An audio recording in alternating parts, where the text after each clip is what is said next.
Charlie and the Chocolate Factory, Chapter 2, Mr. Willy Wonka's Factory. In the evenings, after he had finished his supper of watery cabbage soup, Charlie always went into the room of his 4 grandparents to listen to their stories, and then afterwards to say good night. Every one of these old people was over 90.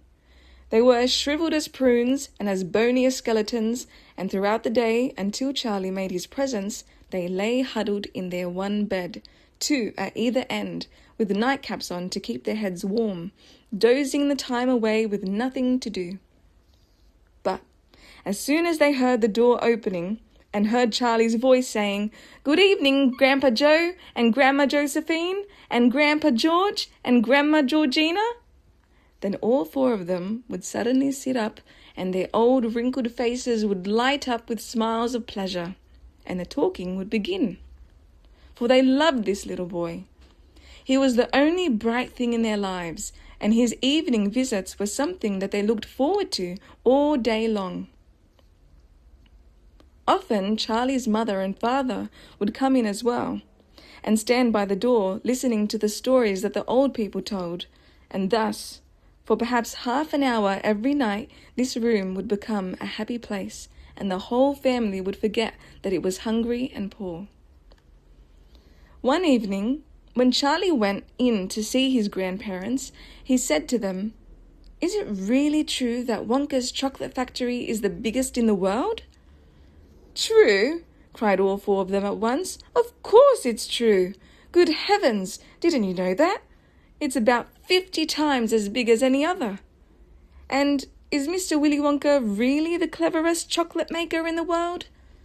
"My dear boy," said Grandpa Joe, raising himself up a little higher on his pillow, "Mr. Willy Wonka is the most amazing, the most fantastic, the most extraordinary chocolate maker the world has ever seen.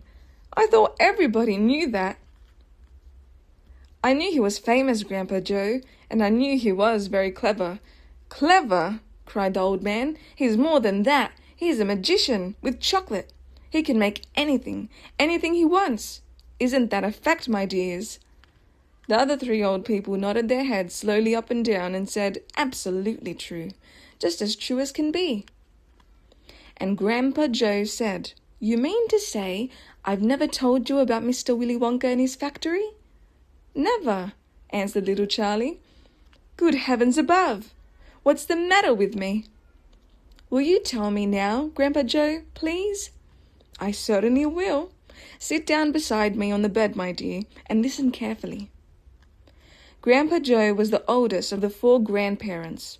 He was 96 and a half, and that is just about as old as anybody can be. Like all extremely old people, he was delicate and weak, and throughout the day he spoke very little. But in the evenings, when Charlie, his beloved grandson, was in the room, he seemed in some marvellous way to grow quite young again. All his tiredness fell away from him, and he became as excited as a young boy. "Oh, what a man he is, this Mr. Willy Wonka!" cried Grandpa Joe. "Did you know, for example, that he has himself invented more than 200 new kinds of chocolate bars, each with a different center, each far sweeter and creamier and more delicious than anything the other chocolate factories can make?" "Perfectly true," cried Grandma Josephine. "And he sends them to all the 4 corners of the earth. Isn't that so, Grandpa Joe?" "It is, my dear, it is. And to all the kings and presidents of the world as well. But it isn't only chocolate bars that he makes. Oh dear me, no. He has some really fantastic inventions up his sleeve, Mr. Willy Wonka has. Did you know he's invented a way of making chocolate ice cream so that it stays cold for hours and hours without being in the refrigerator? You can even leave it lying in the sun all morning on a hot day and it won't go runny." "But that's impossible," said little Charlie, staring at his grandfather. "Of course it's impossible," cried Grandpa Joe. "It's completely absurd. But Mr. Willy Wonka has done it." "Quite right," the others agreed, nodding their heads. "Mr. Wonka has done it." And then again, Grandpa Joe went on, speaking very slowly now, so that Charlie wouldn't miss a word. Mr. Willy Wonka can make marshmallows that taste of violets, and rich caramels that change color every 10 seconds as you suck them, and little feathery sweets that melt away deliriously the moment you put them between your lips. He can make chewing gum that never loses its taste, and sugar balloons that you can blow up to enormous sizes before you pop them with a pin and gobble them up. And by a most secret method, he can make lovely blue birds' eggs with black spots on them, and when you put one of these in your mouth, it gradually gets smaller and smaller until suddenly there is nothing left except a tiny little pink sugary baby bird sitting on the tip of your tongue. Grandpa Joe paused and ran the point of his tongue slowly over his lips. "It makes my mouth water just thinking about it," he said. "Mine too," said little Charlie, "but please go on."